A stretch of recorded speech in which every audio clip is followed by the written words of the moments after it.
अरे हिंदुस्तान, हम 25 गॉड है ना, तुम 100 गॉड है ना। 15 मिनट के लिए पुलिस को हटा लो, बता देंगे किसमें हिम्मत है, कौन ताकत है। तारीख 24 दिसंबर 2012।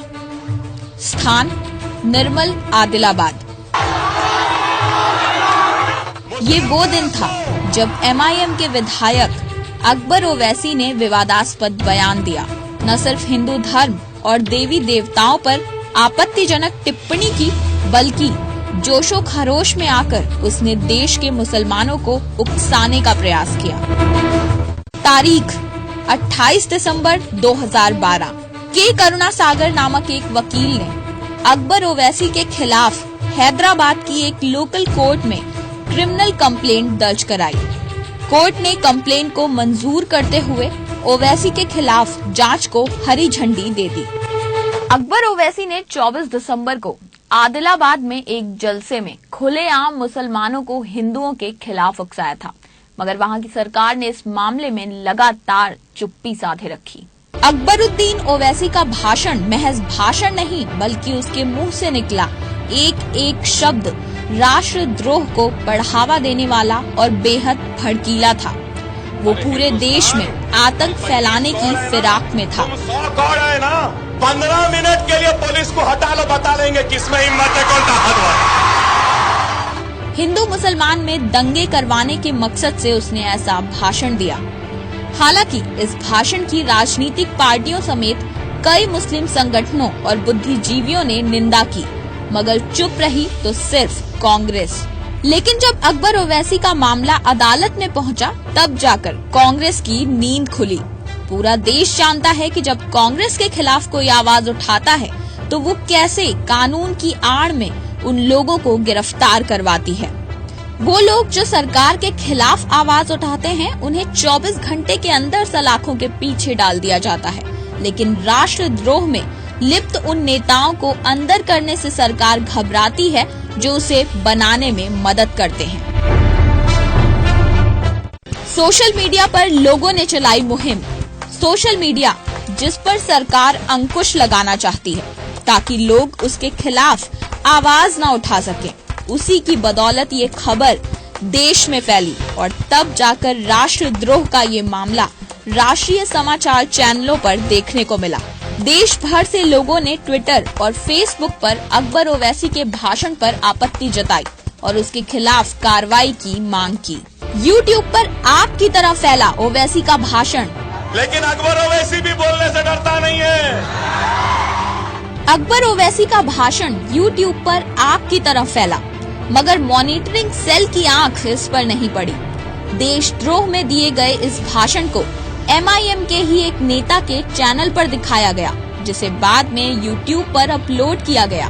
इस भाषण को 80,000 से भी ज्यादा लोगों ने देखा, मगर पुलिस और सरकार ने इस पर कोई संज्ञान नहीं लिया।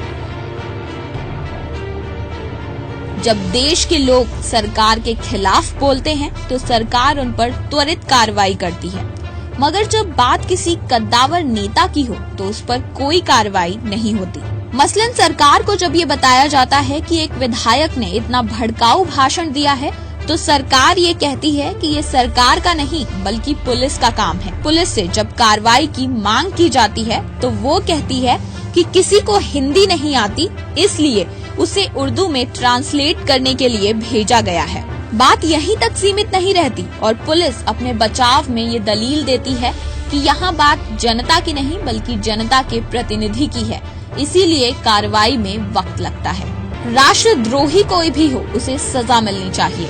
बहुत अफसोस की बात है कि इस देश की सरकार और पुलिस गलत लोगों पर त्वरित कार्रवाई करने के बजाय उन्हें मौके पर मौका दिए जाती है।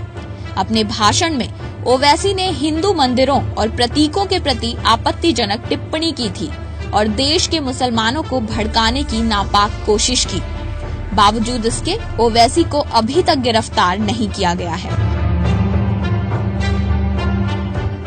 आंध्र प्रदेश में MIM के विधायक अकबरुद्दीन ओवैसी के भड़काऊ भाषण पर विरोध जताते हुए भाजपा ने उनके खिलाफ देशद्रोह का मामला चलाने की मांग की है। भाजपा के नेता मुख्तार अब्बास नकवी ने कहा है कि ओवैसी का भाषण पूरे देश के ताने बाने को बिगाड़ सकता है।